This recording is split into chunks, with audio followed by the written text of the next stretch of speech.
Hello friends, subscribe button पर click करें और साथ दिए गए बेल आइकन पर भी क्लिक करें ताकि आपको मेरे चैनल की तमाम अपडेट्स वक्त पर मिल सके। अरे यारे कोहारा नहीं गवाला। अरे यारे कोहारा तू काला साले कलसा धरा गई। सबसे बढ़िया भोजन गवाला कहिया मटकोड़ा में गवाला ना, मटकोड़ा में भोजन गवाला, मटिया जहिया कोड़ाला भोजन गवाला हो झकझोर ताड़ू लोग। अरे हमरे यहाँ तो घर ही कगरी नार बा, घर छोड़ के भाग जाली। अरे बुझाई लाता मुकी पीटा पीटी होई में तोरे गीती मांगर गो बड़मूली बेधवा 5 गो 6 फुआ मरी है आ कसैली पैसा डरी है। तो देवर के भौजाई कहिए बाबू का ढूर तड़ तो देवर कहिए समुंदर, हाथ डूबते नहीं समुंदर हो। लेकिन हमनी का हिंदू के नियम हो, हमरा भौजाई शुरू करेली एडर सब बैठी ना, बैठे के बना। अरे ढूढ़ा ढूढ़ा ये बाबू तू अपन समुंदर ढूढ़ा ढूढ़ा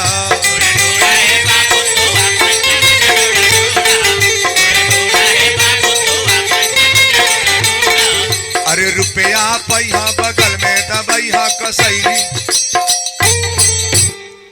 शंकर जी के बियाहे में देखा ही tent house, sound generator, Jawahir sound service Samaur बाजार, इस साउंड आई कुल व्यवस्था समौर में कथा हमार रहल त लगल रहल।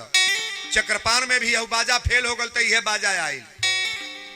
अपना गोपालगंज जिला में पहले अंसारी आवत रहल, लेकिन आज के डेट में अगर हेस्तत हेतत जग 4 गो एक बेर होखे तो हमरा जवाहिर के लगी व्यवस्था बा कि 4 जग एक बेर कर दी है।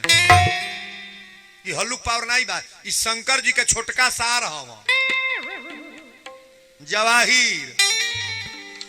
हाँ 4 जन हेरी आयल बल ऑपरेटर जने बाढ़ है। अरे ढूढ़ा ढूढ़ा जवाहिर जी अपन समुंदर ढूढ़ा ढूढ़ा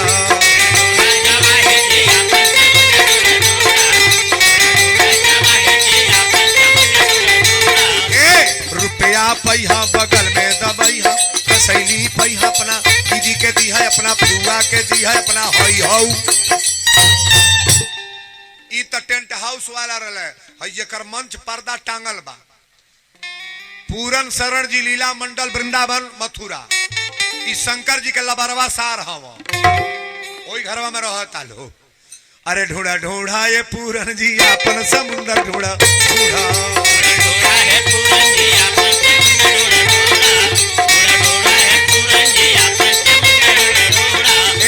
रुपया पैहा बगल में दबैहा कसैली पैहा अपना।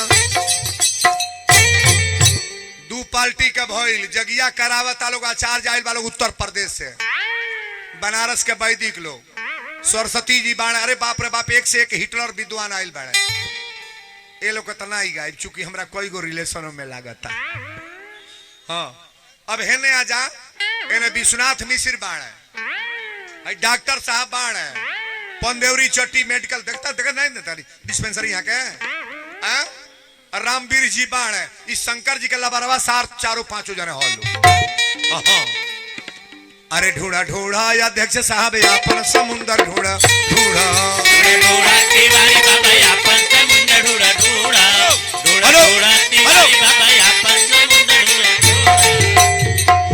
तिवारी बाबा के कहली हाँ कि यह लोग का कहली कहे के। देखी कितना लीला बा ये लोग के। असल में है बैठल ना बा सब ओई में खोसी दिहल तो कि वीरेंद्र बाबा के गाव रहे दम नहीं गावाई। हमारी फेर में पड़ गए सो हमारे पार्टी हमारी ऊपर। बोलो सच्चे दरबार की। माटी कोड़ भइल